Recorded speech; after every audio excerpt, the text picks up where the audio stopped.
भाजपा हरियाणा को लेकर के प्रधानमंत्री नरेंद्र मोदी ने स्पष्ट संकेत 2024 को लेकर के दे दिए हैं। जहां एक और सीएम मनोहर लाल खट्टर की कुर्सी को खतरा हो चुका है, तो उनको आखिरी संदेश हाईकमान की तरफ से भिजवा दिया गया है। साथ ही चर्चा करेंगे कि वर्तमान के 25 से कम 30 विधायक ऐसे हैं जिनका पत्ता कटना तय है। और यदि लोकसभा चुनाव की बात करें तो भाजपा हाईकमान 6 से 7 सांसदों के टिकट काटने के मूड में नजर आ रहा है। यानी कि पूरा का पूरा खेला हरियाणा में भाजपा को फिर से सत्ता में लाने के साथ साथ लोकसभा चुनाव की 10 सीटें जीतने पर फोकस भाजपा हाईकमान ने शुरू कर दिया है। खुद प्रधानमंत्री नरेंद्र मोदी ने जिम्मा अपने हाथ लिया है, तो केंद्रीय गृह मंत्री अमित शाह उनका साथ दे रहे हैं।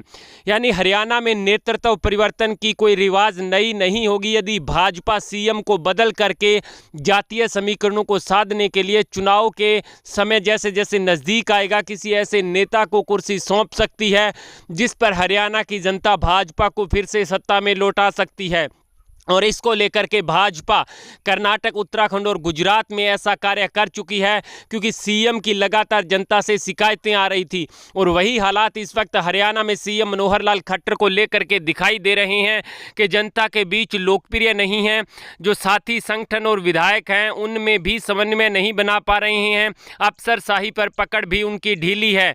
यही नहीं, इसके साथ साथ नू हिंसा, किसान आंदोलन, तमाम बिरादरी या तमाम कार्यकर्ता लगातार धरने पर बैठे हुए हैं। चाहे वो किसान है, मजदूर है, व्यापारी है, कर्मचारी है या श्रमिक है, लिपिक है, कोई भी है, वो लगभग धरने पर बैठा हुआ है। जिसके बाद हरियाणा में भाजपा की हालत और पतली हो रही है।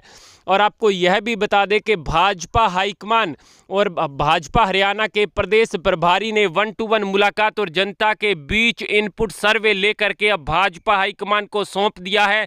जिसके बाद हरियाणा में व्यापक फेरबदल को लेकर के भाजपा हाईकमान ने हरी झंडी दे दी है।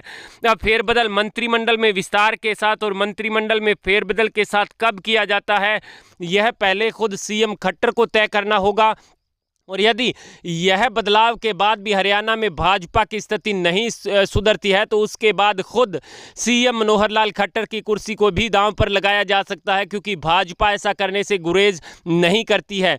यानी अब सीएम मनोहर लाल खट्टर अपने मंत्रियों और विधायकों को लेकर के पूरी तरह से सख्त आदेश दे चुके हैं कि जनता के बीच पहुंचिए, भाजपा की उपलब्धियों को गिनवाइए, भाजपा सरकार के 9 साल के कार्यों को जनता के पटल पर रखिए, ताकि जनता में विश्वास फिर से गाया जा सके।